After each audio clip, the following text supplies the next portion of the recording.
আজ আমাদের সরস্বতী পুজোর কাজ ছিল 200 জনের, আর এই অর্ডারটি করেছিল সুগম সুধীর কমপ্লেক্স থেকে। এটা আমাদের সাথে ওনাদের প্রথম কাজ নয়, এর আগেও আমরা ওনাদের সাথে প্রচুর কাজ করেছি। তাই সকাল সকাল পৌঁছে গেলাম ভেন্যুতে। যেহেতু পুজো, তার জন্য খিচুড়ি তো মাস্ট। যেহেতু মানডেতে পুজোর সময় অনেক কম ছিল, তার জন্য তাড়াতাড়ি পুজো হয়ে গেছিলো। তার জন্য আমরা পার্টিকে প্রমিস করেছিলাম যে আমরা 12:30টার মধ্যে ওনাদের ব্যাচ বসিয়ে দেবো।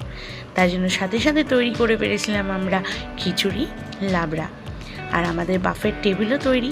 এগুলো সব তো নিয়ে যাওয়া হচ্ছে বাফেট টেবিলের জন্য। আর খিচুড়ি লাবড়ার সাথে ছিল বেগুনি, চাটনি, পাঁপড় আর পায়েস। ব্যাস, আমরা রেডি হয়ে গেছি। এবারে সবাই আসলে খেতে দিয়ে দেবো।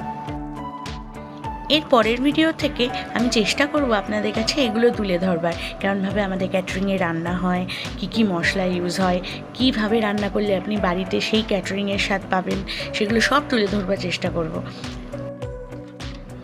তাহলে সবাই এক এক করে চলে এসছে, আর আমরা সার্ভ করতে শুরু করে দিয়েছি, আর সবাই খেয়ে খুব তৃপ্তি পেয়েছে। তাহলে আজকের মতো আমি আসছি।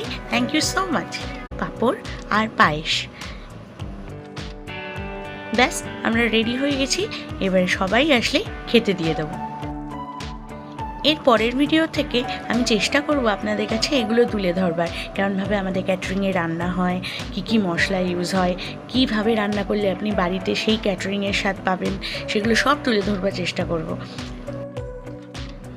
তাহলে সবাই এক এক করে চলে এসছে, আর আমরা সার্ভ করতে শুরু করে দিয়েছি, আর সবাই খেয়ে খুব তৃপ্তি পেয়েছে। তাহলে আজকের মতো আমি আসছি। Thank you so much.